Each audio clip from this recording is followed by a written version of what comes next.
नाशिकमधील अशोक खरात फाइल्स प्रकरणामध्ये एक मोठी अपडेट आहे। मिरगावमधील शिवनिका संस्थांच्या संपत्तीमध्ये अचानक वाढ झाली। 2020 ते 2022 दरम्यान संस्थांची संपत्ती ही फक्त 4.90 लाख, जवळपास 5 लाखाच्या घरात होती। 2025 पर्यंत शिवनिका संस्थांची संपत्ती 1,81,00,000 पोहोचली, पावणे 2 कोटींच्या वर। 2024 हे वर्ष गेम चेंजर ठरलं।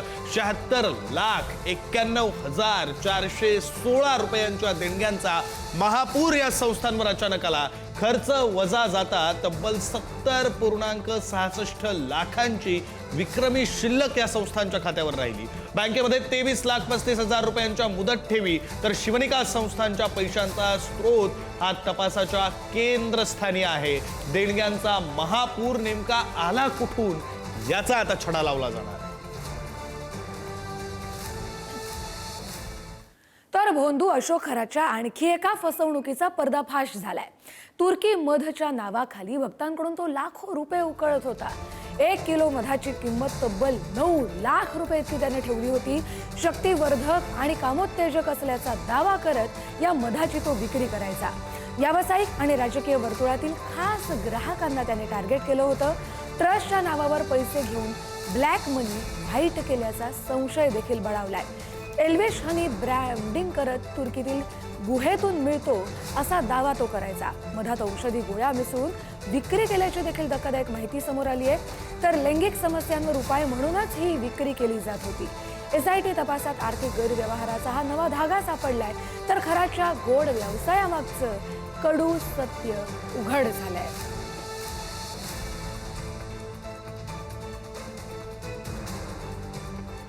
तर याच भोंदू खरातवर विश्वस्तांची फसवणूक केल्याचाही आरोप झालेला आहे। शिवनिका संस्थान स्थापनेवेळी मोठी आश्वासनं देण्यात आली। अभ्यासिका, सीबीएसई शाळा आणि गोशाळा सुरू करण्याचं आश्वासन दिलं होतं। मात्र 15 वर्षात एकही मोठा उपक्रम सुरू झालेला नाहीये। केवळ खरातची संपत्ती आणि कारनामेच वाढल्याचा आरोप आहे। ट्रस्टच्या नावाखाली निधी जमा झाला, पण कामांचा काही ठाव ठिकाणा नाही। खरातच्या जीवनशैलीतील बदलावरूनही संशयाधिक गडद झालेला होता। आपले प्रतिनिधी किरण ताजने आपल्यासोबत जोडले गेलेले आहेत। हे खरात प्रकरण जेव्हापासून सुरू झालं तेव्हापासून किरण हे सातत्यानं नवनवीन अपडेट्स आपल्यापर्यंत पोहोचवत आहेत। आता नेमके काय नवे अपडेट्स आहेत, काय ताजे तपशील आहेत, आपण किरण यांच्याकडून समजून घेऊया। किरण,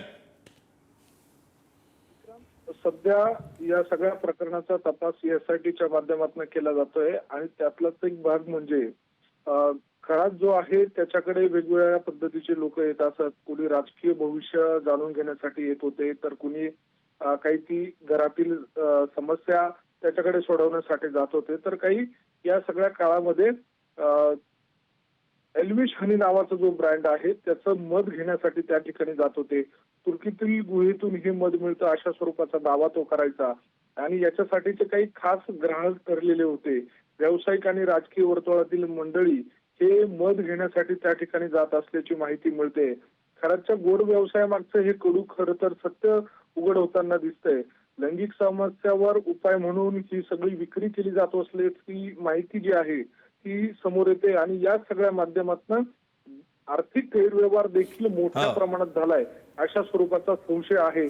1 किलो मधाची किंमत तब्बल 9 लाख रुपये इतकी होती आणि या सगळ्या दरम्यान जर बघितलं तर शक्तिवर्धक आणि कामोत्तेजक असल्याचं हे मत सांगत तो विक्री करत होता। एकूणच जर बघितलं तर एसआयटीचा तपास त्यामध्ये होत असलेले हे धक्कादायक जे खुलासे आहेत ते या सगळ्या दरम्यान समोर येत आहे। दुसऱ्या बाजूला अशोक खरातनं मिरगाव येथे जी संस्था स्थापन केलेली होती त्यावर जे विश्वस्त होते त्यांची देखील फसवणूक केल्याचं बोललं जात आहे। त्यामध्ये मोठी आश्वासनं खरं तर या वेळेला स्थापनेवेळी खरातनं दिलेली होती, मग ज्यामध्ये अभ्यासिका असेल, सीबीएसई शाळा असेल, गोशाळा असेल, ही सगळी आश्वासनं दिली। मात्र एकही काम त्यानं उभं केलं नाही।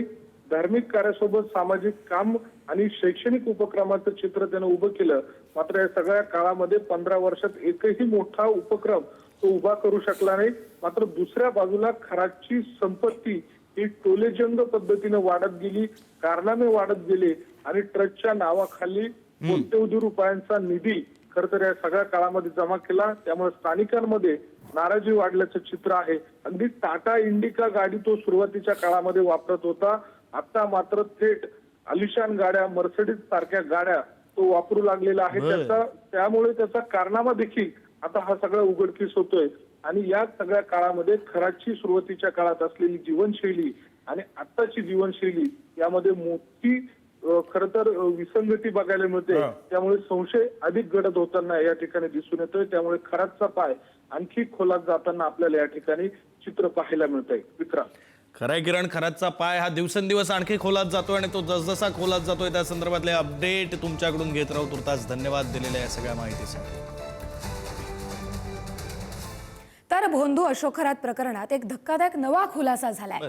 नव्या तक्रारीमध्ये विद्यार्थिनी पीडित म्हणून समोर आलेल्या आहेत. महिलांच्या लैंगिक शोषणाच्या अनेक तक्रारी आधीच समोर आल्यात.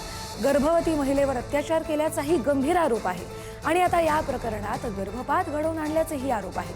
आधीच्या तक्रारींमधून हे गंभीर प्रकार समोर आले तर प्रकरण आणखी गंभीर बनण्याची शक्यता आहे. SIT आणि पोलिसांकडून तपास अधिक तीव्र करण्यात आलाय. खरात प्रकरणाचं स्वरूप दिवसेंदिवस अधिक भीषण होत चाललंय. यात आता विद्यार्थिनींचा देखील समावेश असल्याचं नवीन तक्रारीतून समोर आलंय. भोंदू अशोक खरातला आज नाशिक न्यायालयामध्ये हजर केलं जाणार आहे. पोलीस कोठडीची मुदत ही आज संपणार आहे आणि त्यामुळे न्यायालयामध्ये त्याला हजर केलं जाणार आहे. खरातवर लैंगिक शोषण, अघोरी कृत्य आणि गर्भपाताचा गंभीर आरोप आहे. आजपर्यंत भोंदू अशोक खरातवर सरकारवाडा पोलिसात एकूण 6 गुन्हे दाखल आहेत. तर खरातला न्यायालयात हजर केल्यानंतर पुढील कोठडीवर निर्णय होईल. तपासाच्या पार्श्वभूमीवर खरातची पोलीस कोठडी वाढण्याची शक्यता आहे.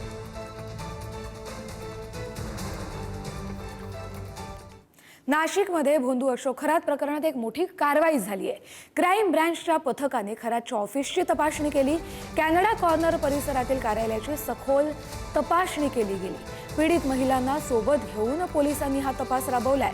तर याच कार्यालयात महिलांचं शोषण झाल्याचे गंभीर प्रकार समोर आलेत. घटनास्थळावरून पुरावे गोळा करण्याचं कामही सुरू आहे.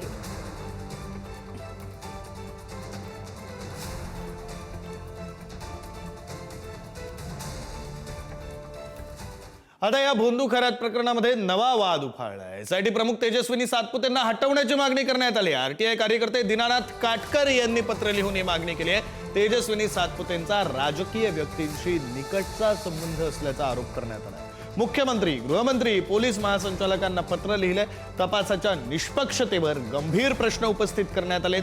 प्रकरण संवेदनशील असल्यानं स्वतंत्र तपासाची मागणी केली. SIT प्रमुख तेजस्विनी सातपुतेंच्या नियुक्तीवरच आता संशयाची छाया यामुळे पडली आहे. तर चौकशी सुरू असताना सातपुतेंना हटवण्याची मागणी करण्यात आली.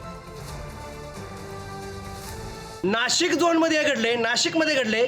नगर, शिर्डी आणि नाशिक यातील बरेच अधिकारी आणि राजकीय लोक, महिला याच्यामध्ये अडकलेले आहेत आणि त्याच ठिकाणच्या मूळ निवासी असलेल्या या तेजस्वी सातपुते यांची नियुक्ती केली जाते. ही सुद्धा शंका घेणारी गोष्ट आहे. अधिकाऱ्यांना आणि नेत्यांना हे सगळं क्लीन चिट देण्याच्या हिशोबामध्ये हे सगळं झाले, नियुक्ती झाली असं आमचं मत आहे.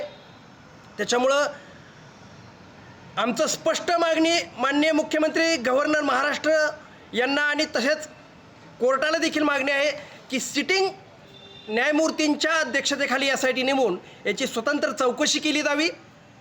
तात्काळ IPS तेजस्वी सातपुते यांच्याकडून SIT प्रमुख म्हणून पदभार काढून घेण्यात यावा.